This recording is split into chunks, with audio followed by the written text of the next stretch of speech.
ఇవాళ ఆంధ్రప్రదేశ్ రాష్ట్రంలో 45 ఏళ్ళ ఇండస్ట్రీ 2 పేపర్లు 10 టీవీ ఛానళ్ళు పెట్టుకుని విషం చిమ్ముతున్నా కూడా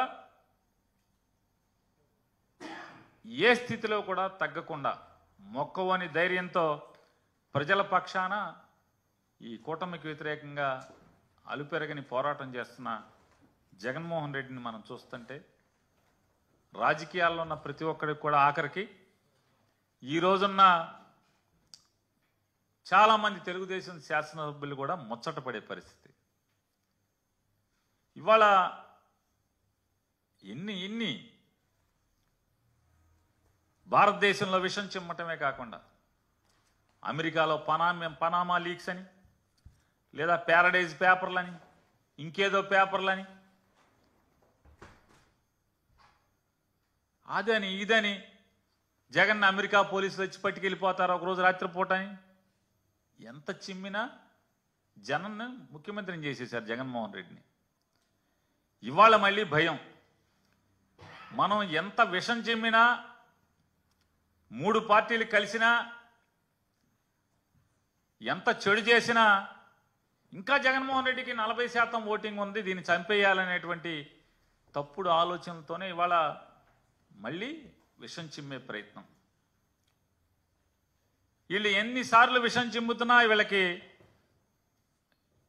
అంటే వీళ్ళు కూడా రాక్షసులే. ఈ చంద్రబాబు బ్యాచ్ అంతా కూడా అలుపు ఉండదు. అలుపు లేకుండా జగన్మోహన్ రెడ్డిని ఎట్టాగైనా విషం చిమ్మి చంపేయాలని ప్రయత్నం చేస్తూనే ఉంటారు. ఇవాళ ఈనాడు రామోజీరావు గారు అబ్బాయి, ఆయన లేరు కదా పాపం, రామోజీరావు గారు అబ్బాయి చంద్రబాబు గారిని కాసేటువంటి ప్రధాన పాత్ర తీసుకుని పేపర్ పోయినా పర్లా ఈనాడు చరిత్ర ఏ స్థాయి చరిత్రో అందరికీ తెలుసు.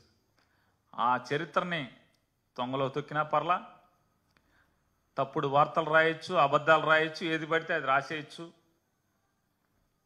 అనేటువంటి ఒక బాధ్యతను భుజానికి ఎత్తుకుని ఆయన వాళ్ళు రాస్తాడు. జగన్కు అదానీ లంచం 1750 కోట్లు, సెకీతో సౌర విద్యుత్ ఒప్పందాల్లో ముట్ట చెప్పిన వైనం, జగన్తో గౌతమ్ అదానీ 3 సార్లు చీకట్లో కలుసుకున్నారు,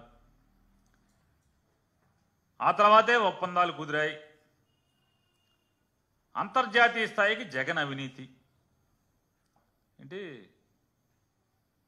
పుష్ప అంటే నేషనల్ కాదు ఇంటర్నేషనల్ అని ఈ మధ్య సినిమా వచ్చింది, అది కూడా రాశాడు రామోజీరావు గారు అబ్బాయి ఇవాళ పేపర్లో. మీరు గురువింద గిందలాగా అయిపోయారు రామోజీరావు గారు అబ్బాయి గారు. అసలు మీ ఫ్రెండు, మీ నాన్నగారి ఫ్రెండు, మీ ఫ్రెండు చంద్రబాబు నాయుడు ఎప్పుడో ఇంటర్నేషనల్, పుష్ప ఈ మధ్య వచ్చింది ఇంటర్నేషనల్. సింగపూర్ కథ మర్చిపోయామా? ఈశ్వరన్ కథ మర్చిపోయామా? సింగపూర్లో మలేషియాలో హోటళ్ళు మర్చిపోయామా? ఈశ్వరన్ జైల్లోకి వెళ్ళాడు తెలుసు కదా, తెలీదా? కనపడదు, వినపడదు. రామోజీరావు అబ్బాయి కనపడదు, వినపడదు. మంది పెద్ద పుష్పం, చంద్రబాబు పుష్పం ఎప్పుడో ఇంటర్నేషనల్. కొత్తగా ఇప్పుడు అయింది అనుకుంటున్నారు మీరు, మామూలుగా అల్లు అర్జున్ సినిమా డైలాగు, ఈయన ఎప్పుడో ఇంటర్నేషనల్. ఇవాళ ఈ గురువింద సామెతగా వీళ్ళు ఈ తప్పుడు వార్తలు రాస్తూ అసలు రాయటానికి వీళ్ళ అర్హత ఉందా అంటున్నాను. ఒకటికి నీతి చెప్పే అర్హత ఈ పేపర్కు ఉందా అని అడుగుతున్నాను. రిజర్వ్ బ్యాంక్ ఆఫ్ ఇండియా రూల్స్ని తొంగలో తొక్కి కేంద్ర ఆర్థిక శాఖ చట్టాలని ఏమార్చి ఊరూరా చీటీల కంపెనీలు పెట్టి ఆ చీటీల కంపెనీల ముసుగులో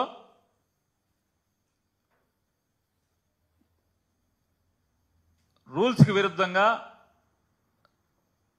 దొడ్డిదారిన దొంగతనంగా ఫిక్స్డ్ డిపాజిట్లు పోగేసి వాటిలతో మీరు ఎంతై ఎంత పెరిగి ఎంత ఎదిగి మీరు ఈ ప్రపంచంలో ఈ సమాజంలో అందరికీ నీతులు చెప్తారు.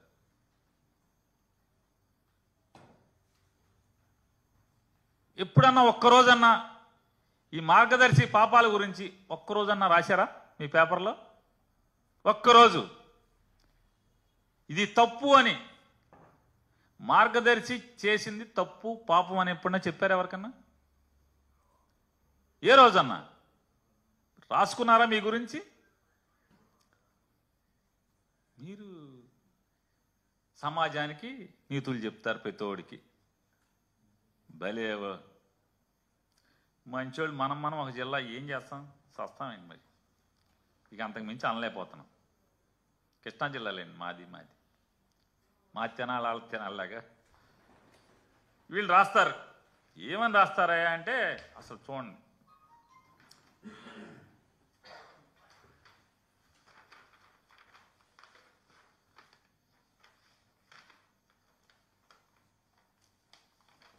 (28/10/2024) అక్టోబర్ 24వ తారీఖున నారా చంద్రబాబు నాయుడు గారి ట్వీట్ కూడా అది కూడా ఈనాడులో వచ్చింది. met with the delegation from Adani Group led by the Managing Director of Adani Exports Limited, Mr. Rajesh Adani, and the MD of Adani Ports and SEZ Limited, Mr. Adani Karan, to discuss a range of investment opportunities in Andhra Pradesh. Their presentation, ఇది గొప్పగా అద్భుతం, ఆహా ఓహో. అదానీ వాళ్ళు వచ్చారు, మాతో మాట్లాడారు. అసలు అదానీ వాళ్ళు అంతటోళ్ళు మాతో వచ్చి వ్యాపారం పెడతామని ఆంధ్రప్రదేశ్లో అంటాం ఆహా ఓహో అని రాస్తారు. కింద అదానీ భారీ పెట్టుబడులు, రాష్ట్రంలో పోర్టులు, మైనింగు, ఐటీ, పర్యాటకం, ఆర్టిఫిషియల్ ఇంటెలిజెన్స్ వంటి రంగాల్లో అదానీ వ్యాపారం మొదలు పెడతారు ఆంధ్రప్రదేశ్లో. అమరావతి ఇన్నర్ రింగ్ రోడ్ నిర్మాణానికి సంసిద్ధత, ముఖ్యమంత్రి చంద్రబాబుతో అదానీ గ్రూప్ ప్రతినిధులు భేటీ, ఆహా ఓహో వ్యాపారం. కృష్ణపట్నం, గంగవరం పోర్టులు కూడా బాగా విస్తరిస్తారు. రామోజీరావు గారి అబ్బాయి ఒక్కసారి వెనక్కి తిప్పితే కాగితం జగన్మోహన్ రెడ్డి గారు ఉన్నప్పుడు అదానీ వాళ్ళు వచ్చి కలిస్తే ఏం రాశారు చూడండి సరే. బొగ్గు టెండరు అదానీకే, అదానీ కోసం అడ్డగోలుగా ఎడ్డింగ్లు. అదానీ అయితే ఓకే, మరి ఇక్కడ ఎవడో బాబాయ్, ఈ బాబాయ్ ఎవడో? జగన్ గారు ఉన్నప్పుడైతేనేమో మీకు చేదు, విషం చిమ్ముతారు. అదే అదానీ వాళ్ళు ఇప్పుడు వస్తే ఆహా ఓహో. ఇంకోటి ఏదో ఉంది, లోకేష్ గారు ఈ బాబాయిలు అందరూ కలిశారు, వీళ్ళందరూ ఏంటిది దీని అద్భుతం అని రాశారు. ఇది ఎప్పుడుది? ఇది 2014 డేటా సెంటర్, 2014-19 మధ్యలో డేటా సెంటర్. మళ్ళీ కొత్తది డేటా ఏపీకే, అదే అదానీ. వీళ్ళు రాస్తారు, అదానీ సంస్థల చైర్మన్ గౌతమ్ అదానీతో ఐటీ ఎలక్ట్రానిక్ శాఖల మంత్రి లోకేష్ ఏపీలో పెట్టుబడులు కట్టుబడ్డాం. కొంచెం కూడా సిగ్గుపడరు. అరే అప్పుడు అలా రాశామే, ఇప్పుడు ఇలా రాయిచ్చా, రాస్తే ఏమని అనుకుంటారేమని. ఎవడేమనుకుంటే నాకేంటి, సిగ్గిడి చేశాం. విశాఖలో క్లౌడ్ సిటీ, అదే జగన్మోహన్ రెడ్డి గారు ఉంటే అదానీకి 60 ఎకరాలు.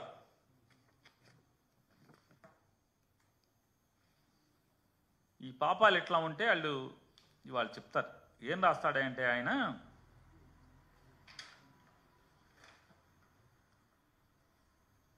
జగన్మోహన్ రెడ్డి గారు ఏది ఈనాడు పేపర్ ఇదా,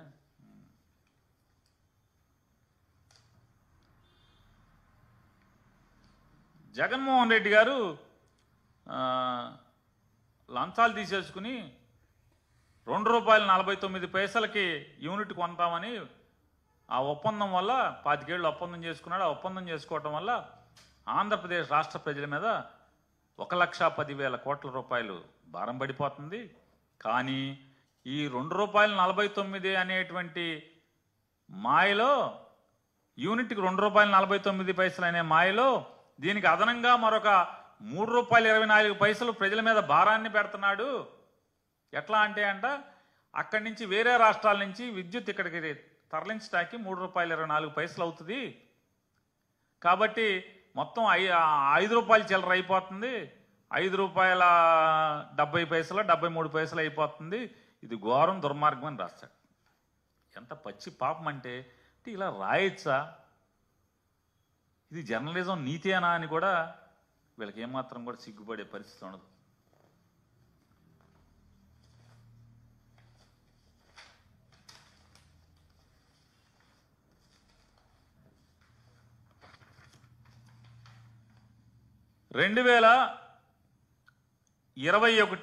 జనవరి 15 కేంద్ర ప్రభుత్వం విద్యుత్ శాఖ ఒక జీవో ఇచ్చింది.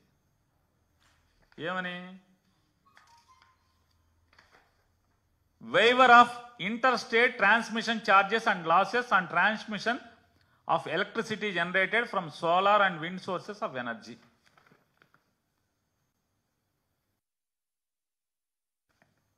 ఇది జనవరిలో వచ్చింది. కేంద్ర ప్రభుత్వం ఆర్డర్ ఇచ్చింది. సోలార్ నుంచి విండ్ నుంచి కనుక ఇంటర్స్టేట్ ట్రాన్స్మిషన్ జరిగితే, పవర్ పర్చేజెస్ కనుక జరిగి ట్రాన్స్మిషన్ జరిగితే ఆ ట్రాన్స్మిషన్ ఛార్జెస్ని వేవ్ చేస్తున్నాము అని చెప్పి ఇచ్చింది. ఎప్పుడు? జనవరి 15, 2021. జగన్మోహన్ రెడ్డి గారి ప్రభుత్వానికి సిక్కి అంటే solar energy corporation of India limited. ఇది ఎవరిది? కేంద్ర ప్రభుత్వం. ఈ కేంద్ర ప్రభుత్వ సంస్థ జగన్మోహన్ రెడ్డి గారి ప్రభుత్వానికి ఎప్పుడు లెటర్ రాసింది? ఇది జనవరిలో ఎగ్జామ్షన్స్ వస్తే 2021 సెప్టెంబర్లో ప్రతిపాదన పంపించింది. మీరు ఒక టెండర్ పిలిచారు,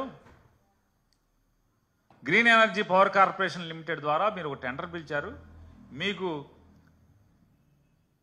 సుమారుగా ఒక 9,000 మెగావాట్లో 10,000 మెగావాట్లో కావాలని చెప్పని మీకు వచ్చిన టెండర్లో ₹2.49 లోయెస్ట్, ₹2.58 57 వరకు వచ్చినాయి మీకు.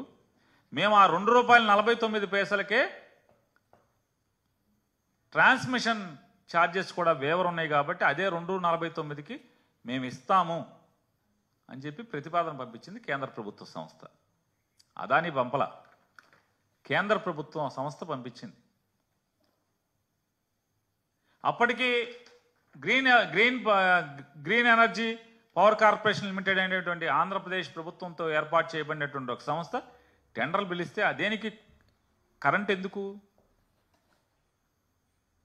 రైతులకి ఆంధ్రప్రదేశ్ రాష్ట్రంలో ఉన్నటువంటి రైతులందరికీ ఉచిత విద్యుత్ ఇవ్వటం కోసం సంవత్సరానికి 10,000 కోట్ల రూపాయలు ఖర్చు అవుతుంది సుమారుగా. అంటే దాదాపుగా దానికి కావాల్సిన కరెంట్ అంతా కూడా సంవత్సరం రైతుల వాడకం పెరుగుతుంది, కరెంటు ఛార్జీలు పెరుగుతున్నాయి. కాబట్టి రాష్ట్ర ప్రభుత్వం మీద భారం అంటే ప్రజల మీద భారమే. దానికోసం అని చెప్పని దాన్ని అతి తక్కువ రేటుకి గనక మనం ఒప్పందం చేసుకుంటే ఆంధ్రప్రదేశ్ రాష్ట్రం మీద భారం తగ్గుద్ది అని చెప్పిన ఆలోచనతో జగన్మోహన్ రెడ్డి గారి ప్రభుత్వం టెండర్లు పిలిస్తే ఆ టెండర్లో తెలుగుదేశం పార్టీ వాళ్ళే కోర్టుకెళ్ళి స్టే తీసుకొచ్చారు. ఎందుకు ఏడుపు? మీ ప్రోద్బలమే కదా. కోర్టులన్నీ ఆ రోజు ఎలా పనిచేసినాయో జగన్మోహన్ రెడ్డి గారి ప్రభుత్వం మీద జీవో వస్తే జీవో బయటికి రాకుండానే కొంతమంది న్యాయమూర్తులు ఉన్నారు, చాలా మంచోళ్ళు, అస్సలు కనీసం కాగితం మొక్క లేకుండా ఎఫిడవిట్ మీద స్టేలు ఇచ్చినటువంటి కేసులు ఉన్నాయి. ఎఫిడవిట్ మీద కేసులు, డాక్యుమెంట్ జీవోలు కానీ ఏమీ లేకుండా ఎఫిడవిట్ల మీద ఇచ్చిన వాళ్ళు పెద్ద మనుషులు ఉన్నారు. పేర్లు అనవసరం, వెళ్ళిపోయారు ఇక్కడి నుంచి. ఆ స్థితిలో మీరు కోర్టు నుంచి మీ ప్రోద్బలంతో స్టే వచ్చింది. ఆ టెండర్ల మీద స్టే వస్తే ఈలోపు కేంద్ర ప్రభుత్వ సంస్థ ₹2.49కి 25 సంవత్సరాలు అదే రేటుకి మేము ఇస్తాము అని చెప్పింది. ఏం తప్పేంటి? ఇవాళ దీన్ని తప్పుపడుతున్నాడు రామోజీరావు గారి అబ్బాయి. దీన్ని తప్పుపడితే నేను అడుగుతున్నాను,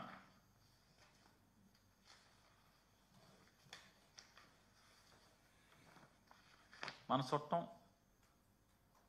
మీకు ఇష్ట దైవం 2016లో చేసుకున్న అగ్రిమెంట్ సెక్కీతో. అదే కంపెనీ కదా, solar energy corporation of India limited, కేంద్ర ప్రభుత్వ సంస్థ. ఇది అగ్రిమెంట్ మొత్తం. ఇక స్టాంపులు కూడా ఉన్నాయి చూసుకోండి, గవర్నమెంట్ స్టాంపులు. 2016లో అగ్రిమెంటు. 18వ తారీఖు అక్టోబర్ 2016 1 మధ్యాహ్నం 1:39కి ఈ సర్టిఫికెట్ ఈ స్టాంప్ వేశారు అగ్రిమెంట్. ఈ అగ్రిమెంట్లో ఏం చెప్తుంది? ఈ అగ్రిమెంట్లో ఆయన 25 ఏళ్ళు, ఏం సంవత్సరానికి 6 నెలలకు కొనల, 25 ఏళ్ళు అగ్రిమెంటు సెకీతో. 25 ఏళ్ళు ఎంత ఖర్చు, ఎంత రేటు కనుకుంటున్నారు? ₹4.50 యూనిట్, 25 సంవత్సరాలకి ₹4.50. ట్రాన్స్మిషన్ ఛార్జెస్ ఎగ్జంప్షన్ లేదు, ఆ రోజుకి ట్రాన్స్మిషన్ ఛార్జెస్ ఎగ్జంప్షన్ లేదు. ₹4.50 ప్లస్ ఖర్చులు అదనం. రామజీరావు అబ్బాయి గారు మీరు రాశారు కదా ఖర్చులు అదనం అని, ఆ ఖర్చుల అదనం ఇక్కడ. ఈ ఖర్చుల అదనం రాస్తే ఇది తప్పు కాదు, ఇది బూతు కాదు. జగన్ చేస్తే బూతు. ₹4.50 ఖర్చుల అదనం కొంటే 25 ఏళ్లకి ఈ రాష్ట్ర శ్రేయస్సు. ₹2.49 25 ఏళ్లకి, ₹2.49 ఖర్చులు లేకుండా, అదనపు ఖర్చులు లేకుండా జగన్ కొంటే అది బూతు, అవినీతి. ఆయన రాస్తాడు, చంద్రబాబు నాయుడు గారి ప్రభుత్వం 2014 నుంచి 19 దాకా విద్యుత్ ఒప్పందాలు మొత్తం చూసుకుంటే ₹4.84 చొప్పున 3,494, అంటే నేను చదివే ఒక్కొక్క కేటగిరీ. నాన్ కన్వెన్షన్ అంటే నాన్ రెన్యూవబుల్ ఎనర్జీ నుంచి వచ్చేది 3494 మెగావాట్లు, 133 ఒప్పందాలు, ₹4.24 చొప్పున 25 సంవత్సరాలకి. సోలార్ పవర్ 36 అగ్రిమెంట్లు, ₹6.99 1500 మెగావాట్లు, 25 ఏళ్లకి ₹6.99 పర్ యూనిట్. రామోజీరావు అబ్బాయి గారు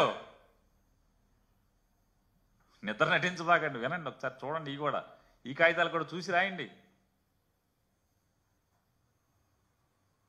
₹6.99 పర్ యూనిట్, 1500 మెగావాట్లు, 25 ఏళ్ళు. అదే నెలలో పంజాబ్ అగ్రిమెంటు ₹6.80. మరి ఆ 19 పైసలు ఎవరు ఎత్తినట్టు? పంజాబ్లో ఇదే నెలలో అగ్రిమెంట్లు జరిగినాయి సోలార్ పవర్లో ₹6.80. మరి ఎవరు ఎత్తినట్టు? తెలంగాణలో ₹4.66 అదే సంవత్సరంలో తెలంగాణలో అగ్రిమెంట్లు జరిగినాయి. పవర్ పర్చేజ్ అగ్రిమెంట్లు సోలార్ నుంచి తెలంగాణ ప్రభుత్వం ₹4.66 అగ్రిమెంట్ చేసుకుంది 25 ఏళ్లకే. మరి పైనంతా ఆ మార్జిన్ ఎవడెత్తినట్టు? చెప్పండి. ధర్మం చెప్పాలి కదా, ధర్మం చెప్పడం రాదా? ధర్మం ఒక పాదం మీద నడుస్తాం, మంది చంద్రబాబు పాదం మీదే. Wind power purchase agreement 2014-19 ₹4.83 25 ఏళ్లకి, ₹4.83. సుమారుగా ఇది ఒక 3000 మెగావాట్. విండ్ 4000 మెగావాట్, సోలార్ ఒక 3000 మెగావాట్. తమిళనాడు, గుజరాత్ మరి ఇంకొన్ని రాష్ట్రాలు 3.46 అగ్రిమెంట్ చేసుకున్నాయి 25 ఏళ్లకి, ₹3.46. మరి ఇవన్నీ ఎవడెత్తేసినట్టు చెప్పాలి కదా. ఈ కాగితాలు కనపడవా మనకు రైటాకి? ఈ గవర్నమెంట్లో కాగితాలే, ఇప్పుడే డౌన్లోడ్ చేసుకుని వస్తున్నాం. Andhra Pradesh electricity regulatory commission tariff order ఇది. మొత్తం ఈ బూతులు రాసిన ఆయనకి, మొత్తం ఈ అబద్ధాలు రాసిన ఆయనకి తెలుస్తుంది కదా, మీకు తెలియపోవచ్చు. ఆంధ్రప్రదేశ్ టారిఫ్ ఆర్డర్ ఏంటో తెలుసు కదా. ఏపీఆర్ఈసి ఆంధ్రప్రదేశ్ ఎలక్ట్రిసిటీ రెగ్యులేటరీ కమిషన్ యొక్క టారిఫ్ ఆర్డర్ ఎప్పుడుది మన చంద్రబాబు నాయుడు గారు ప్రభుత్వంలో అది. ఈ టారిఫ్ ఆర్డర్లో non conventional energy wind power ₹4.63, ₹4.63. Non conventional energy solar projects ₹5.90. మన విండ్ పవర్ ఒక 4000 మెగావాట్ సుమారుగా, సోలార్ పవర్ ఒక 3000 మెగావాట్. ఇది ప్రభుత్వం ఎవరి ప్రభుత్వం? మీ ప్రభుత్వమే కదా. మీ ప్రభుత్వంలో ఇచ్చిన టారిఫ్ ఆర్డరే కదా ఇది. అంటే 5 ఏళ్లలో ఈ ప్రభుత్వం మీద, ఈ రాష్ట్ర ప్రజల మీద వేసిన బండ కదా ఇది.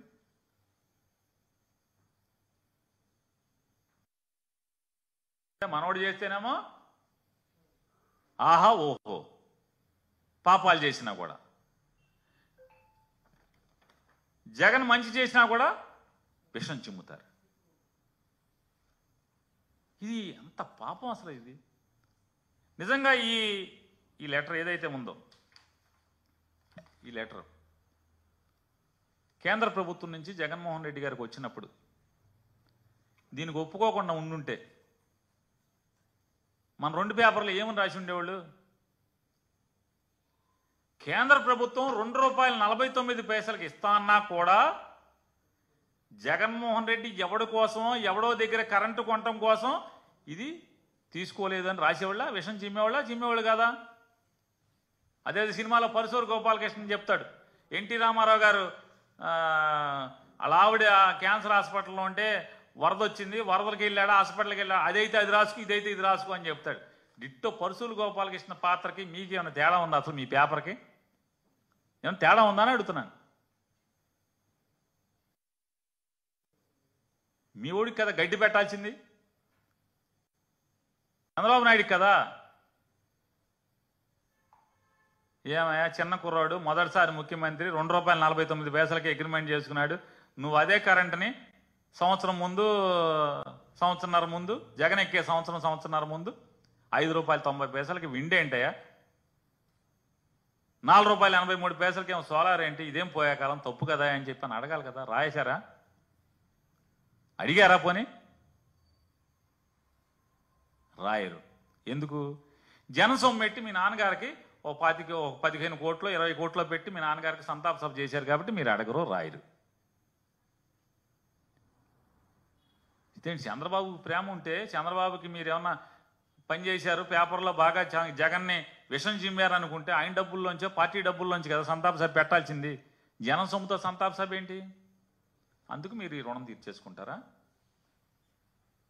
అంటే ఆయన మీ రుణం తీర్చుకుంటారు, మీరు ఆయన రుణం తీర్చుకుంటారు. ఇక ఇచ్చినమ్మ వాయినం, పుచ్చుకున్నానమ్మ వాయినం, అంతే కదా. పల్లెటూళ్ళలో, గ్రామాల్లో మామూలుగా ఈ కార్తీక మాసంలో నోవులు ఉంటాయి, వాయినం ఇస్తారు, వాయినం పుచ్చుకుంటారు ఒకళ్ళు. అట్టా ఆయన మీకు చేసేస్తా ఉంటాడు, మీకు ఆయన చేసేస్తా ఉంటారు. ఇక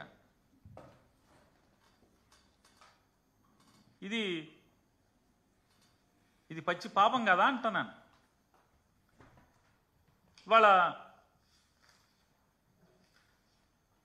అసలు ఈ పవర్ సెక్టర్ని సర్వనాశనం చేసింది.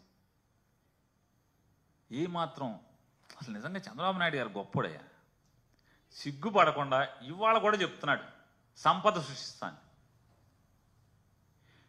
అసలు ఆయన 4 టర్ములు సీఎంగా ఉండి ఏం సంపద సృష్టించాడు ఈ రాష్ట్రానికి? అప్పులు తప్పితే. నిన్నటిదాకా ఏం చెప్పాడు? జగన్మోహన్ రెడ్డి గారు ఈ రాష్ట్రాన్ని అప్పులు కుప్ప చేశారని చెప్పని మాట్లాడారు. సిగ్గు లేకుండా నేను అసెంబ్లీలో ఏం చెప్పారు? 6,46,000 కోట్లు ఎంతో అని చెప్పారు. 14 లక్షలు ఎక్కడ, 6,46,000 కోట్లు ఎక్కడ?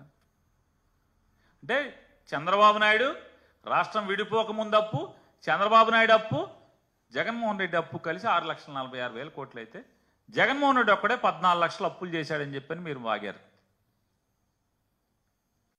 సిగ్గుపడకుండా, ఏమాత్రం సిగ్గు అనేది లేకుండా ఇవాళ అసెంబ్లీలో 6,46,000 కోట్లు ఈ రాష్ట్రానికి ఉన్న అప్పు అని ఇచ్చారు. ఇవాళ మళ్ళీ సంపద సృష్టిస్తా అని చెప్తున్నారు. కరెంటు ఛార్జీలు నయా పైసా పెంచడం తగ్గిస్తాను అవసరమైతే.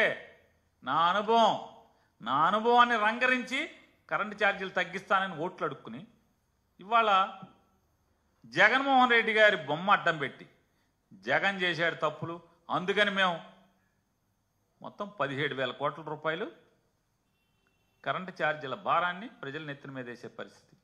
ఇదే సంపద సృష్టిస్తామంటే. బొచ్చెట్టు అడుక్కోవటం. ఇవాళ కూడా చెప్తున్నాడు, ప్రజల దగ్గర నుంచి డబ్బులు తీసుకుంటా అంటే అదే సంపద సృష్టి అంట.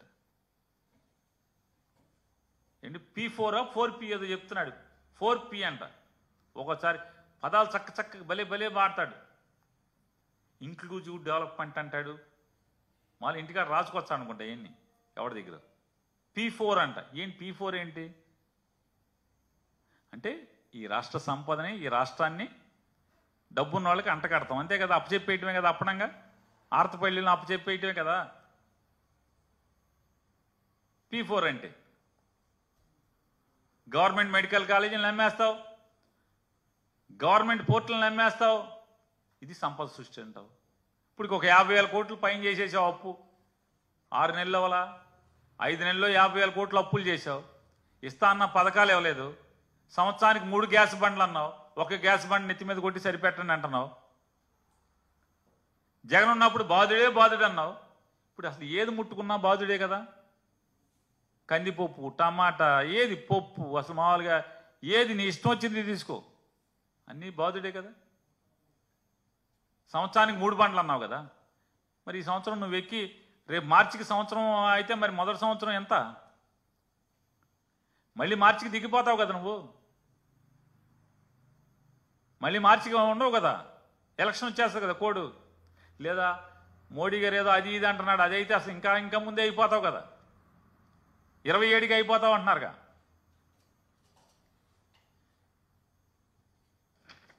ఈ విద్యుత్ మొత్తం కరెంటు మొత్తాన్ని సర్వనాశనం చేసింది ఎవరు? చంద్రబాబు నాయుడు కదా. 2014 చంద్రబాబు నాయుడు ఎక్కిన దగ్గర నుంచి చంద్రబాబు నాయుడు దిగే వరకు కరెంటు సంస్థల యొక్క నష్టాలు 22,080 అంటే 22,089 కోట్ల రూపాయలు నష్టాలా కాదు 5 ఏళ్లలో. చంద్రబాబు నాయుడు ఎక్కిన 5 ఏళ్ళు 14 నుంచి 19 కరెంటు కంపెనీల నష్టాలు 22,000 కోట్ల రూపాయలు అయితే, రాష్ట్రం విడేపటికి 6,000 కోట్లు ఉంటే చంద్రబాబు నాయుడు దిగేపటికి 28,000 చిల్లర కోట్లు అయింది నష్టాలు.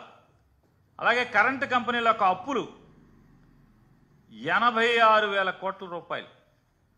చంద్రబాబు దిగేపటికి 86,000 కోట్ల రూపాయలు అప్పులు. ఇది సంపద సృష్టి. ఇంత పాపం ఇక్కడ మూటగట్టెళ్ళి కరెంటు మీద ఇవన్నీ తప్పుడు మాటలని చెప్తారు. ఆయన తప్పుడు లెక్కలు చెప్తారు, అసత్యాలు చెప్తాడు, సిగ్గుపడకుండా కన్నార్పకుండా అబద్ధాలు చెప్తాడు, విషం చిమ్ముతాడు జగన్ మీద. జగన్మోహన్ రెడ్డి గారి ప్రభుత్వంలో ఏమైంది? 395 కదా, 5 ఏళ్లలో 395 కోట్ల నష్టాలు. జగన్మోహన్ రెడ్డి గారు 5 ఏళ్లలో 395 కోట్ల నష్టాలు. నీ 5 ఏళ్లలో 22,089 కోట్ల రూపాయల నష్టాలు కంపెనీలకి. నీ 5 ఏళ్లలో 56,000 కోట్ల అప్పులైతే కరెంటు కంపెనీలు. జగన్మోహన్ రెడ్డి గారు ప్రభుత్వంలో 36,000 కోట్లు. ఎవరు పనోడు? ఎవరు సంపద సృష్టించేవాడు? ఎవరు జాగ్రత్తగా వ్యవస్థల్ని గాడిలో పెట్టేవాళ్ళు ఎవరు? విషం చిమ్మితే సరిపోదు కదా, ఈ చెప్తాయి కదా. ఇవాళ జగన్మోహన్ రెడ్డి గారిని ఒకటే రామోజీరావు గారి అబ్బాయిని కానీ చంద్రబాబు నాయుడు కానీ చాలామంది అవాకులు చవాకులు పేలుతున్నారు. జగన్మోహన్ రెడ్డి గారి ప్రభుత్వం ఎవరితో అగ్రిమెంట్ అయింది? కేంద్ర ప్రభుత్వ సంస్థతో అగ్రిమెంట్ అయింది. సోలార్ పవర్ ఎనర్జీ కార్పొరేషన్ అనేటువంటి కేంద్ర ప్రభుత్వ సంస్థతో, అది కేంద్ర విద్యుత్ శాఖతో పనిచేస్తుంది. అదానితో మేమేమి ఒప్పందం పడలేదే. మాకు అనవసరం ఆడెక్కడి నుంచి ఆయిల్ ఎక్కడి నుంచి కరెంటు తెచ్చుకుంటే మాకెందుకు? మాకు ఒప్పందం అయింది. కేంద్ర ప్రభుత్వం మాకు అమ్ముతానని చెప్పి వచ్చింది 249కి. 249కి మేము కేంద్ర ప్రభుత్వంతో ఒప్పందం అయ్యాం. కేంద్ర ప్రభుత్వం ఎవరి దగ్గర కొనుక్కుంటే మాకేంటి? మాకు కావాల్సింది కరెంటు 249కి. నువ్వు కూడా అదేగా సిక్కీతోనే అయ్యావు కదా. కానీ నువ్వు 4 రూపాయలు 50 పైసలకే అంతకు అయితే మేము 249కి కదా అయింది. ఒక ఆవిడ 2-3 మాట్లాడుతున్నారు ఇవాళ తెలుగుదేశం వాళ్ళు. ఏంటంటే జగన్ అరెస్ట్ అయిపోతాడు. ఈనాడు ఆయన కూడా రామోజీరావు గారు అబ్బాయి కూడా అంటున్నాడు, ఏంటి జగన్ అరెస్ట్ అయిపోతాడు, ఢిల్లీ అమెరికా పోలీసులు వచ్చి తీసుకెళ్తారని చెప్తాడు. అమెరికా పోలీసులు వచ్చి తీసుకెళ్లే లెక్క అయితే మమ్మల్ని ఎందుకు తీసుకెళ్తాడు? కేంద్ర ప్రభుత్వంలో అప్పుడున్న కేంద్ర మంత్రి నేను సిక్కీ చైర్మన్ని వాళ్ళని తీసుకెళ్ళాలి, మమ్మల్ని ఎందుకు తీసుకెళ్తారు? మా ఒప్పందం ఎవరితో? జగన్మోహన్ రెడ్డి గారి ప్రభుత్వం ఒప్పందం ఎవరితో? కేంద్ర ప్రభుత్వంతో కదా. అదాని దగ్గర ఎందుకు కొనుక్కుంటున్నారో, ఎంత కొనుక్కుంటున్నారో, ఎలా కొనుక్కుంటున్నారో వాళ్ళు కదా కొనుక్కున్నది. మేము మోడీ ప్రభుత్వం దగ్గర కొనుక్కుంటాక ఒప్పందం అయ్యాం. మేము మోడీ ప్రభుత్వానికి కరెంటు కొంటాం, డబ్బులు కడతాం. మోడీ ప్రభుత్వం ఎవరి దగ్గర కొనుక్కుంటే వాళ్ళు కదా, మాకేం సంబంధం? వాళ్ళు చంద్రబాబు దగ్గర కొంటారా, రామోజీరావు గారి అబ్బాయి దగ్గర కొంటారా, అదానీ దగ్గర కొంటారా, లేదా ముఖేష్ అంబానీ దగ్గర కొంటారా? ఎవరి దగ్గర కొంటే మాకేం సంబంధం? మాకు కరెంటు కావాలి. ఇప్పుడు ఆయన జయశంకర్ గారు, ఆయన ఎవరో చెప్తున్నాడు కదా, జయశంకర్ గారే కదండి విదేశాంగ మంత్రి. మాకెందుకు రష్యా యుద్ధం ఆయిల్ అయితే, ఏ ఆయిల్ అయితే మాకెందుకు? మాకు తక్కువకి ఆయిల్ వస్తుంది, మేము ఆయిల్ కొనుక్కుంటున్నాం అన్నారు. ఇప్పుడు మనకేంటి, ఆర్టీసీ ఉంది, ఆర్టీసీ ఐఓసీఎల్ దగ్గర బీపీసీఎల్ దగ్గర ఆయిల్ కొనుక్కుంటుంది. అది యుద్ధం దగ్గర కొనుక్కొస్తే, ఎక్కడి నుంచి రష్యా నుంచి కొనుక్కొస్తే మనకెందుకు? బీపీసీఎల్ అమ్ముతుంది, ఐఓసీఎల్ అమ్ముతుంది. మేము కేంద్ర ప్రభుత్వంతో ఒప్పందం చేసుకున్నాం. మాకు కేంద్రం కరెంట్ ఇవ్వాలి ₹2.49. మేము కేంద్రానికి డబ్బులు కడతాం. కేంద్రం మోడీ ప్రభుత్వం ఎవరి దగ్గర కొనుక్కుంటే మాకేంటి? మాకు కరెంట్ కావాలి, కానీ అది ఎవడ కరెంట్ అయితే మాకేంటి? మాకేం సంబంధం? ఒకవేళ చంద్రబాబు నాయుడు గారు, రామోజీరావు గారు అబ్బాయి చెప్పినట్టు అమెరికా పోలీసులు వస్తే మా దగ్గరికి ఎందుకు వస్తారు? మోడీ గవర్నమెంట్లో ఎవడెవడు ఉన్నాడో వాళ్ళ దగ్గరికి వెళ్తారు, కానీ మాకేం సంబంధం? మా తెలీదు ఇవన్నీ. మీరు రాసేస్తే జనాలకు తెలీదా? మాకంటే జనాలకని చెప్తున్నా, జనాలకు తెలీదా? మేమేమో కేంద్ర ప్రభుత్వంతో ఒప్పందం చేసుకోవటం ఏంటి? అదానీ పాపాలు చేస్తే అంటే అదానీది వ్యాపారం. మేము అదానీ వచ్చి ఇక్కడ వ్యాపారాలు పెడితే, జగన్ గారితో వచ్చి కలిసి ఆంధ్రప్రదేశ్ రాష్ట్రంలో బోల్ని వ్యాపారాలు పెట్టాడు. వ్యాపారాలు పెడితే అదేమో బూతు, అక్రమ సంబంధం. అదే లోకేష్ను చంద్రబాబు నాయుడుతో వ్యాపారాలు పెడితే ఆహా ఓహో అదానీ బట్టలు తీసేస్తున్నాడు, అదానీ భారీ పెట్టుబడులు, అప్పుడేమో అదానీకి తోసేస్తారని చెప్తారు. ఇటువంటి తప్పుడు మాటలు, తప్పుడు ప్రచారం, విష ప్రచారం, ఇవన్నీ కూడా ప్రజలను అర్థం చేసుకోమని వీళ్ళందరూ కూడా,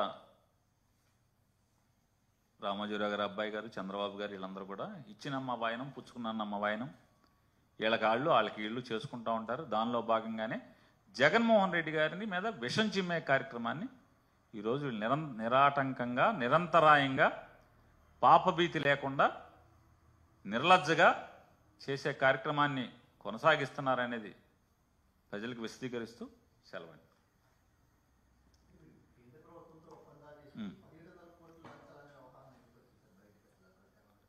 నేను అది చెప్తున్నాను.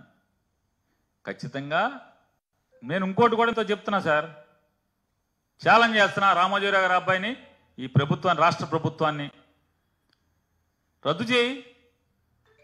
జగన్మోహన్ రెడ్డి గారు చేసిన ఒప్పందాలే కనుక తప్పుడే అయితే రద్దు చేసే. అదానీతో ఒప్పందాలు మేము అదానీతో కాదు, సిక్కీతో కదా, సిక్కీతో కేంద్ర ప్రభుత్వంతో ఒప్పందాలు రద్దు చేయి.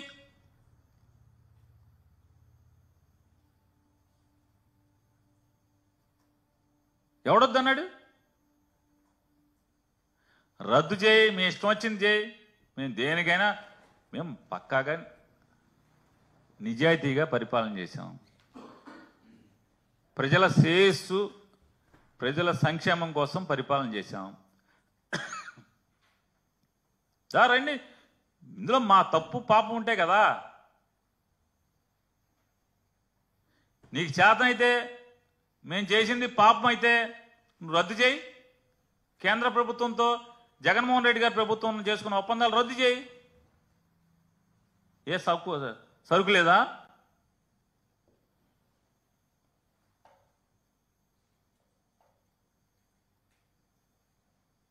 ఇదేంటండి అసలు? జగన్మోహన్ రెడ్డి గారి మీద 1,00,00,000 కోట్లు అన్నారు, 1,46 అన్నారు. ఆ కేసు చేసిన పోలీస్ అతనేమో 1,500 అనుకుంటా అండి సుమారు అంటాడు.